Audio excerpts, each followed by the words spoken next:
हाँ दोस्तों नमस्कार। आज हम आपको बीजेपी की आपको हमारी बहुत बड़ी सभा दिखाने के लिए जा रहे हैं। दोस्तों आप हमारी वीडियो में बने रहें, हम आपको बहुत अच्छी वीडियो दिखाएंगे। जो आज हमारे यहाँ हरियाणा के मुख्यमंत्री श्री नायब सैनी जी आज अलवर में पधार रहे हैं। उसके लिए देखो दोस्तों कितनी तगड़ी यहाँ पब्लिक और जनता यहाँ आई हुई है। और ये देखो आप लगातार यहाँ ये पुलिस कंट्रोल रूम है बस स्टैंड के पास, यहाँ की मैं आपको वीडियो दिखा रहा हूँ दोस्तों। अब आपको ले चलता हूँ मैं अंदर की ओर, जहाँ ये भाषण चल रहे हैं। कोई नहीं कर सकता। एक बहन पूरे परिवार के बोझ चला सकती है। और अब इतना ही नहीं, बहनों के लिए मैं भी कहना चाहता हूँ कि बहनें, अगर हमें शक्ति की आवश्यकता होती है तो माँ दुर्गा के पास जाना पड़ता है। सरस्वती, अगर विद्या की आवश्यकता होती है तो माँ सरस्वती के पास जाना पड़ता है। और लक्ष्मी की आवश्यकता होती है माँ लक्ष्मी के पास जाना पड़ता है। तो इन महिलाओं से भी निवेदन है कि 19 तारीख को आप भोजन बाद में बनाए, पहले मतदान करें, पूरे परिवार का मतदान करें, इसके बाद ही आप सम्मान करें। अंत में मेरी बात प्रोग्राम देकर, क्योंकि बहुत सारे वक्ता है, हमें सीमा पर बोलना है। गीता सुनकर मैं सजग के जा रहा हूँ, भारतीय जनता पार्टी के दल को आप तक छुटा रहा हूँ। मेरी साधना का श्रेष्ठ देना चाहिए, हम भले ही मिल जाए, भारतीय जनता पार्टी का लोग विशेष देना चाहिए, विशेष देना चाहिए। जय हिंद, जय भारत।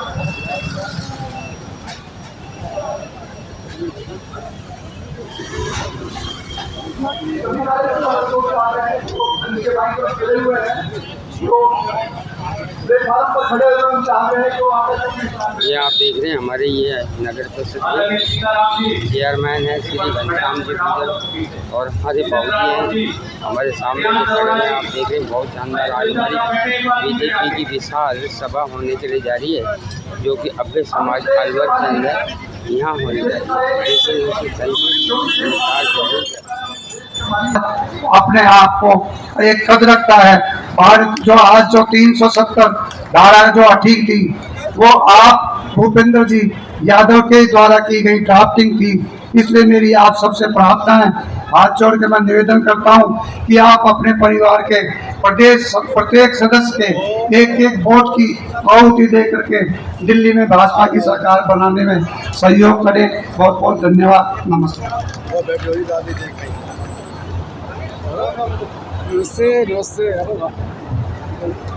बंधुओं, जब इस देश के अंदर 92 की काल सेवा से पहले जो भारतीय जनता पार्टी के कार्यकर्ता, इस भारत माता के सेवक जब गली गली में नारे लगाते थे, कोटि कोटि हिंदू जन का हम द्वार जगह के मानेंगे, सौगंध राम की खाते हैं, हम मंदिर वहीं बनाएंगे। और बाबरी विध्वंस के बाद जब अटल बिहारी वाजपेयी की सरकार बनी 1998 के अंदर, तो ये कांग्रेस के लोग, ये देश विरोधी लोग ये कहते थे कि भारतीय जनता पार्टी अब मंदिर का निर्माण क्यों नहीं कर रही है, ये देश के लोगों को धोखा दे रही है। ये लोग ये हास्य व्यंग के रूप में कहते थे कि रामलला हम आएंगे, मंदिर वहीं बनाएंगे, पर तारीख नहीं बताएंगे। उन सब लोगों पर भाई नरेंद्र मोदी जी, हमारे देश के प्रधानमंत्री ने उन सब के मुंह पर एक तमाचा मारा है। 22 जनवरी को हमने इस देश के अंदर दुनिया को हमने दिखाया है कि हम दीपावली दोबारा मना सकते हैं। और 22 जनवरी 2024 को हमने दीपावली दोबारा मंदिर का निर्माण करवाया। हमारी वीडियो इस यहाँ हजारों की कई हजारों की तादाद में यहाँ आज हमारे भूपेंद्र सिंह के आज इस प्रचार के अंदर और उनके सहयोग देने के लिए यहाँ सारे लोग अप्रैल को ज्यादा से ज्यादा हमारे आसपास के लोगों को प्रेरणा दिला करके, प्रेरित करके ज्यादा से ज्यादा ईवीएम पर बटन दबा करके सबका जवाब देना है। भारत माता की जय। हमारे बीच में हमारे अलवर जिले के अलवर लोकसभा क्षेत्र के संयोजक श्री सत्येंद्र तेंदुलकर साहब हमारे बीच में उपस्थित है। तालियों की जोरदार गड़गड़ाहट के साथ उनका स्वागत करें, उनका इस्तकबाल करें।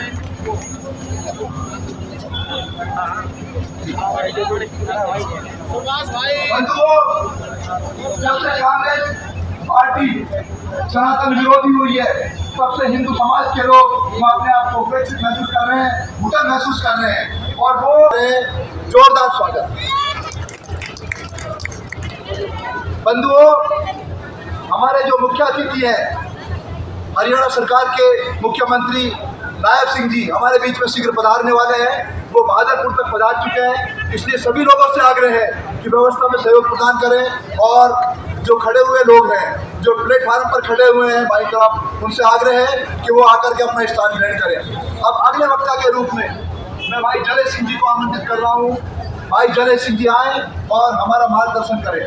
तालियों की जोरदार गड़गड़ाहट के साथ स्वागत करें। भारत माता की, भारत माता की।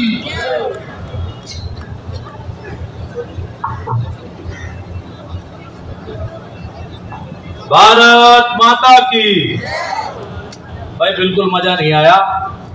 आप उस नेता का समर्थन करने आए हैं जो सिर्फ 3 घंटे सोता है और 21 घंटे हमारे लिए काम करता है, आदरणीय नरेंद्र भाई मोदी। तो ये आवाज में दम होनी चाहिए, एक बार जोरदारी के साथ लगाएं। भारत माता की, भारत माता की। आज के इस कार्यक्रम में मंचासीन सभी नेतागण और मेरे सामने विराजमान देवतुल्य कार्यकर्ता बंधुओं, श्रीमान भूपेंद्र यादव जी के समर्थन में आज हरियाणा के मुख्यमंत्री नायब सैनी जी हम सबको संबोधित करने आ रहे हैं। ये चुनाव कोई नाली खरंजे का चुनाव नहीं है, ये चुनाव देश के नवनिर्माण का, अलवर के नवनिर्माण का चुनाव है। एक जमाना हुआ करता था जब पाकिस्तान की तरफ से कोई गोली चलती थी तो हमारी भारतीय सेना को सोनिया गांधी से पूछना पड़ता था कि जवाब दें या नहीं दें। अब वो जमाना बदल गया। अब अगर दुश्मन देश हमारी तरफ एक गोली चलाता है तो हमारी फौज को खुली छूट मोदी जी ने दे रखी है, का काम हमारी भारतीय सेना करती है और ये सब संभव हो पाया आप लोगों की वोट की ताकत से। आज हर भारतीय नागरिक को महसूस होता है कि वो सिर्फ भारत में ही सुरक्षित नहीं है, हमारी बॉर्डर सुरक्षित है। आतंकवादी हमले जो 2014 से पहले हर रोज आप अखबारों में पढ़ते थे, 2014 के बाद एक भी आतंकवादी हमला हमारे देश में नहीं हुआ। इसके अलावा कोई भी भारतीय, पहले अमेरिका ही ऐसा देश था जो अपने नागरिकों को दूसरे देशों से भी अगर कोई संकट में हो तो बचाने की क्षमता रखता था। उसके बाद अगर कोई दूसरा देश है तो वो भारत देश है जो कि अपने नागरिकों को चाहे सीरिया में फंस रहे हो, चाहे यूक्रेन में फंस रहे हो, चाहे मालदीव में फंस रहे हो, किसी भी देश में फंस जाए, हमारे नागरिकों को भरोसा है कि हमारे नरेंद्र भाई मोदी जी उनको सुरक्षित लाने का कार्य करेंगे। अभी आपने कुछ दिन पहले अखबारों में पढ़ा होगा, हमारे देश के 8 नेवी के अफसर जो कतर में एक झूठे केस में बंद हो गए, जिनको फांसी की सजा हो गई, मौत की सजा हो गई, उनको सुरक्षित जिंदा लाने का काम हमारे देश के प्रधानमंत्री नरेंद्र भाई मोदी ने किया। बहुत सारे लोग कहते हैं कि वोट किसको दें। मैं उनसे कहना चाहता हूं, वोट किसको दें ये आप उनसे पूछो, अभिनंदन की मां से पूछो, जो अभिनंदन पाकिस्तान में एक युद्ध के दौरान नीचे गिर गया, उसको सही सलामत लाने का काम अगर किया तो नरेंद्र भाई मोदी की सरकार ने किया। ये वो सरकार नहीं है जो इंदिरा गांधी ने खुशी खुशी श्रीलंका को एक द्वीप गिफ्ट में दे दिया। ये अरुणाचल प्रदेश का बहुत बड़ा हिस्सा कांग्रेस सरकार ने चाइना को देने का काम किया। ये नरेंद्र भाई मोदी की सरकार है और उनकी गारंटी है कि अगर तीसरी बार वो नरेंद्र भाई मोदी प्रधानमंत्री बने तो पीओके जो है उसको भी वापस भारत में जोड़ने का काम नरेंद्र भाई मोदी की सरकार करेगी। अब आपको सोचना यह है कि दूसरी तरफ एक ऐसी पार्टी है, एक ऐसी पार्टी जिसके नेता टिकट नहीं लेना चाहते। जयपुर के नेता ने टिकट बदल लिया, राजसमंद के नेता ने टिकट बदल लिया, अलवर से जो हमारे सामने लड़ रहे हैं उन्होंने खुद ने कहा कि मैं तो नहीं लड़ना चाहता था लेकिन पार्टी ने मुझे लड़ा दिया, क्योंकि पार्टी का एक भी बड़ा नेता नहीं लड़ना चाहता। वो जानते हैं कि भारी बहुमत के साथ भारतीय जनता पार्टी जीत रही है। आज राजस्थान में भारतीय जनता पार्टी की सरकार है, केंद्र में तीसरी बार फिर से भारतीय जनता पार्टी की सरकार बनने जा रही है। तो ये अलवर की जनता बेवकूफ तो है नहीं जो कांग्रेस को वोट करेगी।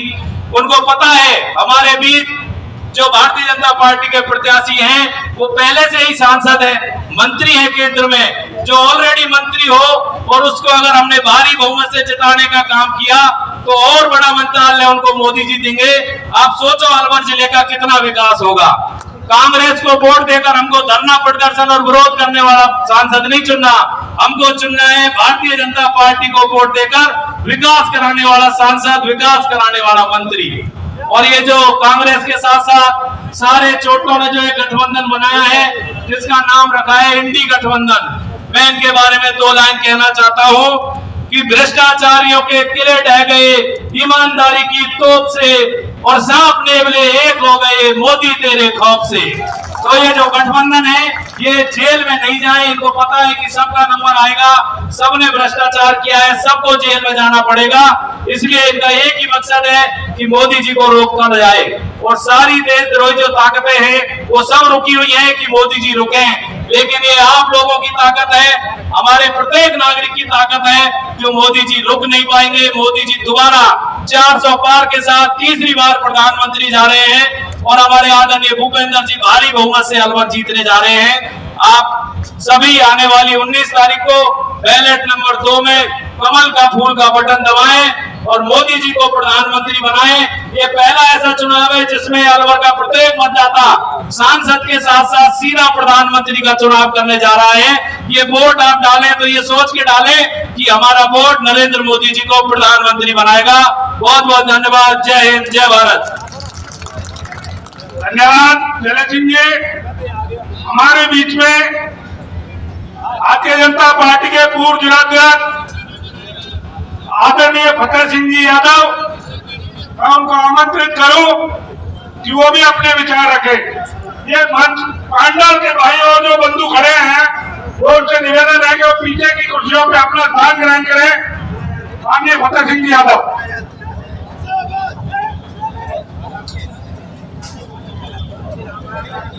आज के सभा के सम्मानित अध्यक्ष जी, संगठन के अध्यक्ष मेरे छोटे भाई अशोक जी, भाजपा के वरिष्ठ हमारे बड़े भाई पंडित धर्मवीर जी, आज हमारे बीच में हमारे भारतीय जनता पार्टी के राजस्थान प्रदेश युवा मोर्चा के प्रदेश अध्यक्ष रहे भाई हरराम यादव, जो आज मुख्यमंत्री जी के सामने दोबारा भारतीय जनता पार्टी ज्वाइन करेंगे, वो हमारे बीच में है। और मंच पर विराजमान भाई अशोक प्रताप गढ़िया जी और सम्मानित मंच। मेरे दोस्तों, आने वाले 19 तारीख को जो चुनाव होने जा रहा है, ये चुनाव भूख और भ्रष्टाचार मुक्त देश में शासन रहे और देश में जिस तरह से हमारा पूर्वी राजस्थान है, पूर्वी राजस्थान की एक खासियत रही है कि राजस्थान में पूर्वी राजस्थान का ये अलवर जिला सबसे ज्यादा रेवेन्यू देता था, लेकिन विकास की जब बात आती थी तो सारा पैसा पश्चिमी राजस्थान या दक्षिणी राजस्थान में खर्च हो जाता था और हमारे जिले में कभी उपेक्षित विकास नहीं हो सका। बड़े दुख की बात है कि राजस्थान में अलवर जिले में जिस तरह से 1952 के बाद पहला अवसर आया है कि बाबू शोभाराम जी के बाद में अगर कोई कद्दावर नेता, अगर कोई अलवर में चुनाव लड़ने के लिए आपके बीच में आए हैं तो आदरणीय भूपेंद्र जी हैं। तो मेरा आपसे निवेदन है, इतनी भारी शख्सियत, ऐसा विकासशील व्यक्तित्व आपके बीच में आए हैं, आने वाले 19 तारीख को आप ज्यादा से ज्यादा वोट देकर उनको जिताएंगे ही।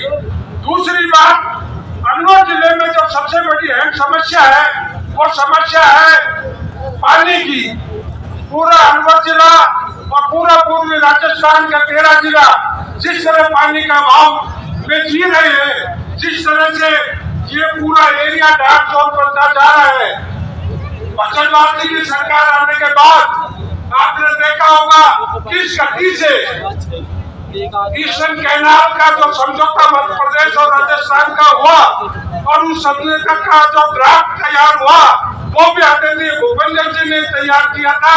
और आने वाला जो समय है और आने वाला जो तकदीर बदलेगी, राजस्थान के विकास की जो गंगा है, किसान और मजदूर और गरीब जो अपने हक और हकूक के लिए जो मजदूरी करता है लेकिन पानी की वजह से वो पिछड़ता जा रहा है, तो उस पूर्ण करने के लिए आदरणीय भूपेंद्र जी आपके बीच में आए हैं। दोस्तों है तो ये पूरा डार्क जोन हो जाएगा, सब इंडस्ट्री एरिया उजड़ जाएंगे। और अगर इस सबको सुरक्षित रखना है, भावी पीढ़ी का विकास चाहते हैं, हम ये चाहते हैं कि आने वाली पीढ़ी, हमारा किसान मजदूर जवान अगर मजबूत रहे तो हमें भारतीय जनता पार्टी के हाथ मजबूत करने होंगे। और मेरा तो आपसे यही निवेदन है कि आने वाली 19 तारीख को राजस्थान के विकास के लिए, अलवर जिले के विकास के लिए भारतीय जनता पार्टी ने, मोदी जी ने एक ऐसे व्यक्तित्व को आपके बीच भेजा है कि राजस्थान की तकदीर बदलेगी, अलवर जिले की तकदीर बदलेगी। इन्हीं शब्दों के साथ जय हिंद, जय भारत।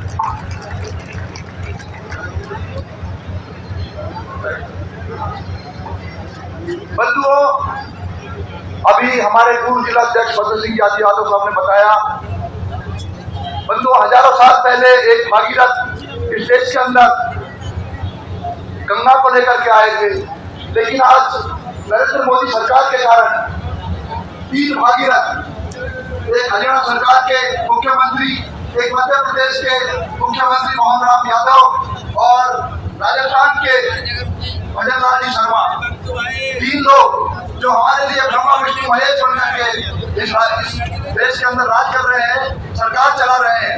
ये आरसीपी की जो योजना है, पूर्वी राजस्थान के अंदर जो जल योजना है, उस योजना को कुर्सी में बैठते ही सबसे पहले उन्होंने यही काम किया, ये आरसीपी का।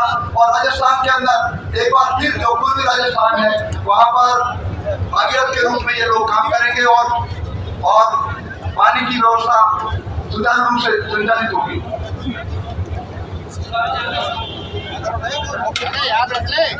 अब मैं हमारे वरिष्ठ कार्यकर्ता और भारतीय जनता पार्टी के पूर्व जिलाध्यक्ष, प्रदेश कार्यकारिणी सदस्य श्री भारतीय जनता पार्टी दक्षिण जिला के सम्माननीय अध्यक्ष श्रीमान अशोक जी,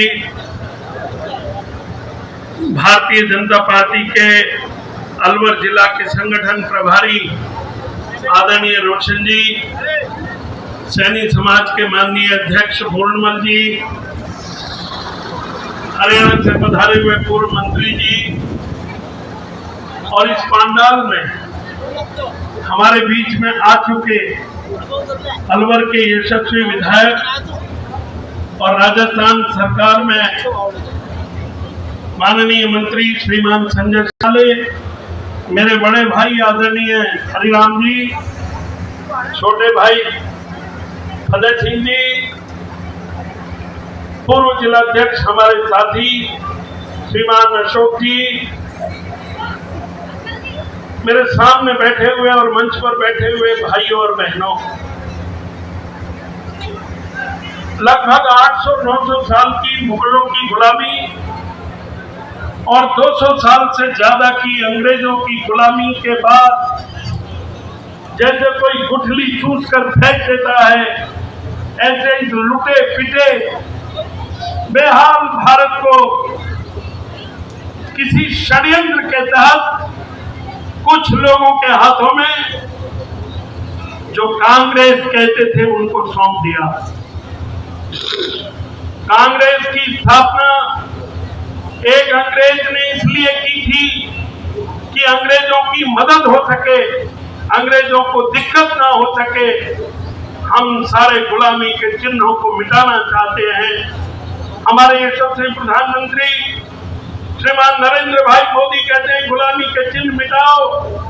ये कांग्रेस भी गुलामी का चिन्ह है, अंग्रेज के द्वारा बनाई हुई पार्टी है और इसलिए इसको मिटाना प्रत्येक भारतवासी का कर्तव्य है। इनकी सोच क्या है? ये राम को नहीं मानते, राम के अस्तित्व को नहीं मानते, कृष्ण को नहीं मानते, कृष्ण के अस्तित्व को नहीं मानते, भगवान शंकर को नहीं मानते। ये तो अगर चाहें तो हिंदू समाज को आजाद भारत में भी कुचलने की योजना बना चुके थे, लेकिन जाको राखे साइया मार सके ना कोई और बाल न बाका कर सके जो जगबेरी होए। परमात्मा ने नरेंद्र भाई मोदी के रूप में एक आदमी महापुरुष भारत माता के पुत्र के रूप में हमको दिया, जिसने हमारे गौरव को, स्वाभिमान को जिंदा किया है। जो कहता है न खाऊंगा न खाने दूंगा। देवियों सज्जनों, हम जगत गुरु थे, लेकिन पिछले 10 साल में मोदी जी ने वो झलक हमको दिखा दी। 21 जून को योग दिवस मनाकर पूरे संसार को योग का संदेश देकर आज 170 से ज्यादा देश 21 जून को योग दिवस मनाते हैं। ये हमारे जगत गुरु होने की शुरुआत। हम सोने की चिड़िया भी थे, लेकिन जिन्होंने चूस लिया, जिन्होंने, और उसके बाद आजादी के बाद भी आपने सुना होगा 2G का लाखों करोड़ का घोटाला, कॉमनवेल्थ का घोटाला, कोयले का घोटाला, ये भी हमको लूट रहे थे, ये भी हमको चूस रहे थे। पिछले 10 साल में कोई घोटाले की खबर नहीं है। ये कोई कांग्रेस की दया नहीं है, ये कांग्रेस हमारे ऊपर उपकार नहीं कर रही। दूरबीन लगाकर देख रहे हैं मोदी जी के मंत्रिमंडल का एक भी मंत्री के ऊपर 1 रुपए का कोई लांछन ये 10 साल में नहीं लगा सके। ये मोदी जी की उपलब्धि है। लेकिन जब 10 साल पहले मोदी जी प्रधानमंत्री बने तो भारत की अर्थव्यवस्था 11वें नंबर पर थी और पिछले 10 साल में यह अर्थव्यवस्था 5वें नंबर पर आ गई। मोदी जी की गारंटी है, तीसरी बार प्रधानमंत्री बनने के बाद भारत की अर्थव्यवस्था को तीसरे नंबर पर लेकर मैं आऊंगा। देवियों सज्जनों, ये कोई व्यक्ति के हित का चुनाव नहीं, ये कोई जाति के हित का चुनाव नहीं, मैं तो कहता हूं ये हिंदू के हित का भी चुनाव नहीं, ये भारत माता के, हमारी जन्मभूमि के हित का चुनाव है, ये भारत के निर्माण का चुनाव है, ये भारत के उत्थान का चुनाव है, ये भारत के पुनर्निर्माण का चुनाव है। हमको जगत गुरु बनना ही है, हमको सोने की चिड़िया बनना ही है। मेरे से पूर्व वक्ताओं ने कहा, मैं केवल याद दिलाता हूं, कौन सा ऐसा दिन और महीना था 10 साल पहले जब हिंदुस्तान के किसी कोने में कहीं बम फटने की खबर नहीं आती थी और आपको और हमको बस स्टैंड पर, रेलवे स्टेशन पर माइक पर सुनाई देता था, अपने सामान की रक्षा करें और आसपास देखें कोई लावारिस सामान तो नहीं है, वो बम हो सकता है। अब ये आवाज सुनना बंद हो गई। क्यों? क्योंकि बम रखने वाले खुद तरी पार हैं, उनका आने का कोई रास्ता नहीं है, उनकी किसी भी प्रकार की हिम्मत नहीं हो रही। ये देश की करवट है, ये देश बदल रहा है, ये आगे बढ़ रहा है। लेकिन एक बात मैं कहना चाहता हूं और मेरे से पूर्व वक्ताओं ने भी कहा है, आपकी हमारी एक वोट ये भारत के निर्माण का एक बहुत बड़ा औजार है, ये वो ईंट है जिससे नए भारत का निर्माण होने वाला है। भाइयों बहनों, हम अपने मत की कीमत समझें, हम जग गए हैं तो औरों को जगाएं, जो लेटे हैं उनको बिठाएं, जो बैठे हैं उनको खड़ा करें, जो खड़े हैं उनको चलाएं, जो अनजान है उनको जानकारी दें। अधिक से अधिक मतदान होना चाहिए और अधिक से अधिक मतदान भाजपा के पक्ष में होना चाहिए, यही निवेदन करना चाहता हूँ। बहुत बहुत धन्यवाद। नमस्कार।